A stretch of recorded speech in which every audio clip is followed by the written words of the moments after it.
From technology to revenue streams, the world of sport is changing. Over the next 30 minutes, we bring you highlights and hot takes on the future of sport from the CONVERGE live event here in Singapore.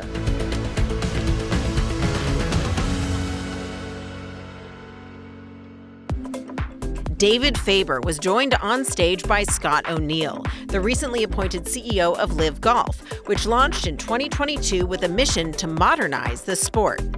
I feel like there are a lot of good things happening out there. There are opportunities for players to play across different platforms. I think that's really wonderful. I think the PGA Tour has done some amazing things. I think they've got a great center in the continental U.S. And I believe that the world needs to see more golf and more great golfers, and I hope we can be that platform. So what's on your list of things? You know, when you took the job day one, not that long ago, and you said, all right, I got this number one priority, what would it be? Yeah, one is just to engage in the golf community and be part of the community. Secondly was to kind of reposition us from golf but ladder to long live golf. So what's the essence of who we are and what we're about? Try to drive home the narrative that we're about growing the game around the world. That's pretty special opportunity. So I talked a lot about that. And then there's television distribution. And we were fortunate enough in the last 60 days or so to land Fox deal, right? US and ITV in the UK. And we're now in 800 million homes. You wake up and you think, okay, that's a heck of a start. I know the second kind of lifeblood of a sports league is sponsors. And we've had quite a bit of success in the last 60 days. And knock on wood, that'll continue. How important is that Fox sports deal to you guys? Oh, it's pretty special and important. We are different though. You know, we're a global sports league. So our first four events, we were in Riyadh, Saudi Arabia.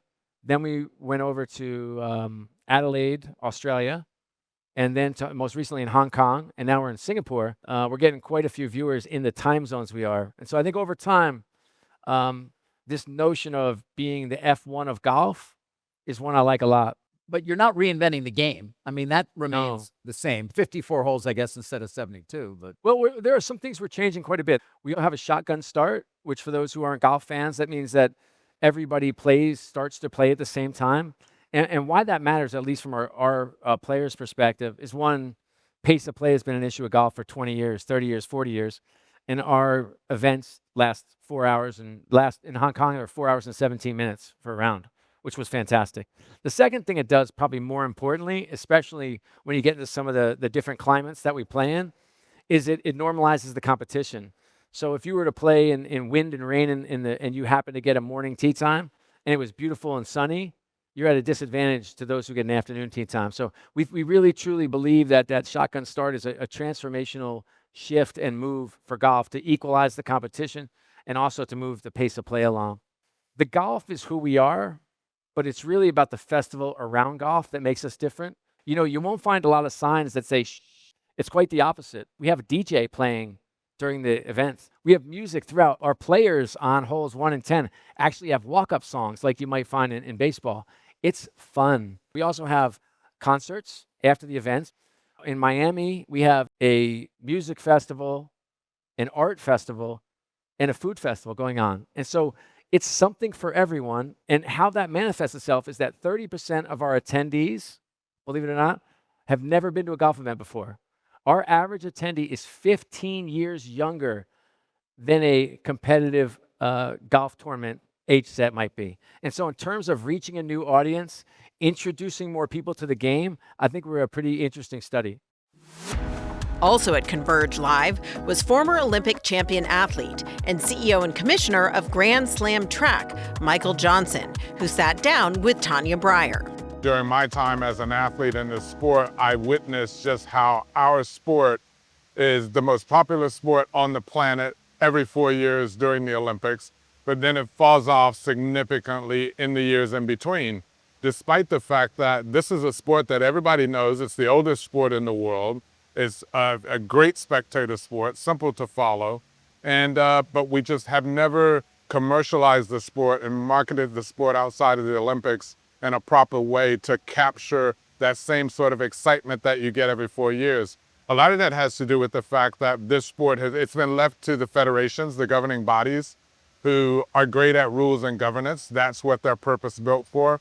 they're sort of out of their depth when it comes to marketing and commercialization, so that is left to organizations like mine to go and do and create a professional league for the best of the best athletes and really focus in on the storytelling of the competition as well as the athletes and upgrade the presentation and the production so that it's purpose-built for today's audience. Today's audience want quick action, they want the storytelling, they want to understand who the athletes are. So we're really excited to create a professional league for the sport. We start this year in Kingston, Jamaica, and then we're in Miami, and then Philadelphia, and then we culminate in Los Angeles.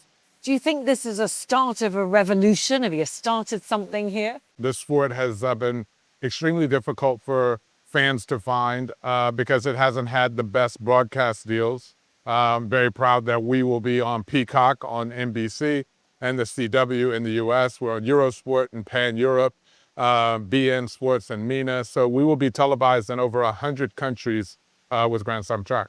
The difficulty with this sport is there hasn't been significant prize money. The compensation hasn't been enough to motivate the best athletes to compete against one another. We're offering significant prize money that is 10 times what they were previously getting for first place. $100,000 for first place in our series versus $10,000 in the previous top series. So, and we're paying the athletes a base compensation as well for the first time. So that makes it a lot easier to go to a television broadcast partner and say, hey, look, we're going to be able to deliver the best of the best on a annual basis.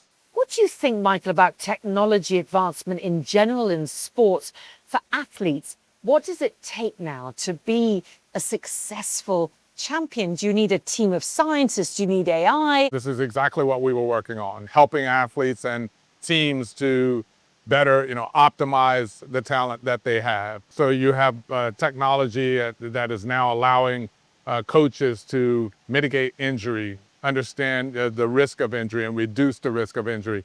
When the players are at the core and that is the asset for a team, it is incredibly important and to be able to protect that player and try to keep them on the field or on the court or on the track as long as possible. So technology is certainly helping with that. AI is helping with, talent identification programs where you can actually take historical data in terms of what, you should be looking for and then being able to understand that data. AI is certainly helping with that. There's been a lot of collection of data in the sport, but not a great understanding of what to do with that data and how to use it. And AI is certainly helping with that. But it's also helping on the fan side as well and making the experience much more rich for the fan. One of the growth areas discussed here at CONVERGE Live was esports. The Esports Federation is responsible for the professional players, the professional leagues, and their participations internationally, supporting them, making sure they can do what they need to do. So it's really important for the kingdom. Yes. Why? Why esports? How did that come to be? Well, 67% of our population consider themselves to be gamers. 70% of our population are under the age of 35, the prime age for gamers. So when you talk about diversifying the economy, what are the main areas for diversification of the economy? You've got tourism, you've got entertainment, you've got sports. And this is one area that covers all three of those. We just had our major flagship event, the Esports World Cup, last summer, July and August. In 2 months, in the first edition, we had 2.6 million people visit our location. We had 500 million people participate online and over 200 million hours watched of our content. And our second edition is going to happen this summer. And you have the lead up to the Olympic Esports Games. You have the participation of youth, talking about schools and universities. There's just so much around building this as an industry.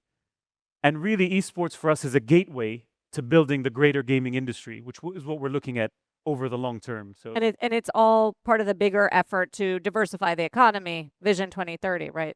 One of our KPIs under the strategy for gaming and esports is a contribution to 50 billion Saudi riyals, which will be roughly 1% of the GDP by 2030, which keeps me up late at night, I must admit. So what's the difference between the Esports World Cup and the Esports Olympics, which you're also gearing up for? Well, the Esports World Cup are club teams. Okay. Esports Olympics will be national teams, which is a whole nother level. So what is that that's going to be in 2027? 2027. Which is a little later than people thought. There was a thought process that it could be in 2025, and I was a big advocate for delaying that because the system that's there just isn't ready for it. If you're asking me, could we put on an event, an Olympic level event in 2025? I absolutely could. What I cannot ensure in 2025 is, will the publishers be ready to do a national team event in their game? Will the National Olympic Committees be ready to qualify players for their games? Are the national federations ready to do what they need to do to get these players to the game as part of that ecosystem? And that I could not guarantee. And to do this when all of those pieces aren't ready means the event itself, while it would be as an event Olympic level, on the athlete and community level, it wouldn't be that level, and that would be a shame. And you expect lots of tourists to come in and just watch people play video games. Oh, yeah. I mean, it's watching people play their sport. The same people they would fly around the world to watch football matches. We expect them to fly in to watch. I mean, again, we had over 2.6 million people come in to watch the Esports World Cup and its first edition. I mean, I went to the League of Legends finals in the O2 Arena. It was maxed out, I think 30,000 people. I went to the KPL finals in Beijing, and that was full to the brim in the cold and rain. And yet people were sitting there to watch a live match. Die-hard I mean, gamers. it's amazing to see. We founded a company called Hero Esports. When we founded the company back in 2016, the kind of world we were looking at was where people were still finding it super strange, the concept people watching other people playing games. And at the time, even in our market in Asia, most of the esports titles were PC and console based. So the penetration was not as deep. We don't see a lot of casual gamers or female gamers. And now fast forward 8-9 years to today, we're seeing esports being talked about as part of the mainstream culture. We're seeing lots of female fans that are filling up our arenas and also following our tournaments online. We're seeing an influx of a diverse world of esports titles that have emerged in the past 8-9 years. And we're seeing the big macro trends happening in our industry. With Prince Faisal was here earlier talking about the great efforts of KSA in pushing the industry forward with Esports World Cup. And we also have seen the announcement of the Olympics connection to esports. We're waiting for the first edition of the Olympic Esports Games in 2027. So a lot has happened. So Danny, you said it's being spoken about in sort of mainstream circles, but Right. has it gone mainstream? I think we benefited from the fact that our whole gamer community just skipped through the whole generation of console and PC and went straight into mobile gaming. And that really broadened the scope of the people that are playing games and then viewing the contents. Another sort of anecdotal evidence is that if you look at the brands, the sponsors that have entered into esports tournaments that are using esports to reach their target audiences, these are not just the niche endemic brands anymore. Of course, we love mobile providers and all of that, but we're seeing jewelry brands, shampoo brands, gasoline brands, car brands, all of these brands realize that, hey, if they want to speak to the younger population, this is an area of the content they must invest in. So people love embracing this content, and they want to watch more. So I think to answer that question, is this part of the mainstream? I also would be, yes, it is. Even if you're not necessarily gaming, you're watching things or consuming things another way. Exactly. Just in terms of distribution, I guess. A lot of, I guess, esports is played out on Twitch, maybe on YouTube, on these kind of free, a lot of free to consume Right. kind of platforms. Right. Do you think there's a situation in which Netflix needs to get involved, or on Amazon Prime? Do you think a similar situation will evolve in esports as, I guess, the business becomes bigger, more professional as well? Yeah, for sure. Absolutely. I think I don't see esports as kind of something that's vastly different from traditional sports in terms of business model. We're just not there yet. We haven't seen a strong international IP at the global level that speaks to all the audiences in different markets of the world, US, America, China, the Middle East. I mean, we're seeing the beginning of that era with Esports World Cup. We're going to see a lot more of that now with Olympic Esports Games happening. There's great value in the media rights and in the broadcasting and distribution of esports content. There's been this big drive over the past few years towards professionalization. Yes. That's been a huge shift, right? Yes, a huge shift. People have this idea that says, oh, if you want to be a pro gamer, you just skip classes and stay in your bedroom and play all day. But that's no longer the case, not anymore. There are over 200 registered professional teams in China, and they train in a very highly organized way. I'm talking the athletes are put up in special training centers, facilities, 10 to 12 hours of gameplay each day. Something interesting you've done recently is release an AI gaming coach, right? A gamer co-pilot. A gamer AI co-pilot. co-pilot. So run us through what it is and how it works. Sure, absolutely. So we've got a AI gamer co-pilot that we announced at CES. Yeah. Essentially uses computer vision. It sees exactly what a gamer sees on the screen, and then it provides esports coaching, walkthroughs, system optimizations, pretty much what every gamer needs when he's playing a game. After 2 swipes, punish, then dodge the follow-up. It would literally give you all the hints and tips when you want it. And all of this is in line with the terms and conditions, and essentially it's your gaming buddy. Can you just help us understand a bit about the technology, computer vision? How is this trained to accommodate various different games and styles of games? Sure. So first up, because we use computer vision, it essentially perceives exactly what a gamer sees on the screen. And then over and above, it connects to our cognitive engine. It's a proprietary model that we've got.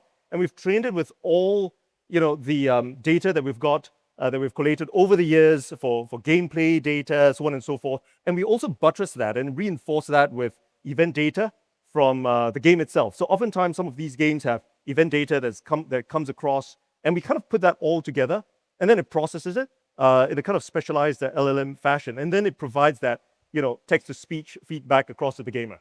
Can it be wrong? Can the user have a better solution for a level or a boss than the AI? Absolutely. Well, in the sense wherein we've been actually training it with data from our esports athletes. And some of these esports athletes are the very best in the world. They know what they're doing. But oftentimes they've been really surprised by the kind of feedback they're getting from the AI itself. It's providing different kinds of play styles, gameplay, hints, tips and tricks. So it is pretty cool. But I would say that it can only be a co-pilot. It can only give you suggestions. You got to play the game yourself still. Is this potentially a tool that also could be used for people who maybe have aspirations to get into gaming professionally, who want to improve as well? Well, that's exactly why we came up with the AI Gamer Copilot in the first place. Now, if you're an aspiring esports athlete, you want access to the very best kind of training that you've got out there. And what we've got is that we've trained it not just in terms of the data from the esports athletes, but their current play styles, how they're playing, constantly in the top tournaments, the matches, so on and so forth, to the extent that while we've been chatting with the top esports athletes, they see it as a potential tool. So it's not just for aspiring esports athletes. It's going to be fantastic for that. But if you're a top esports athlete, it's going to be useful for you too. Let's broaden the conversation out to AI in game development. So I do think AI gaming is going to be one of the most fundamental disruptions to the entire gaming industry.